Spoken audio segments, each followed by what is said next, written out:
All right, so we got those all bolted up.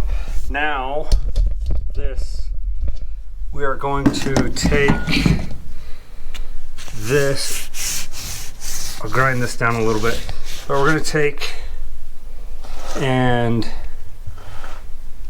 put a piece of metal from there to there and from there to there.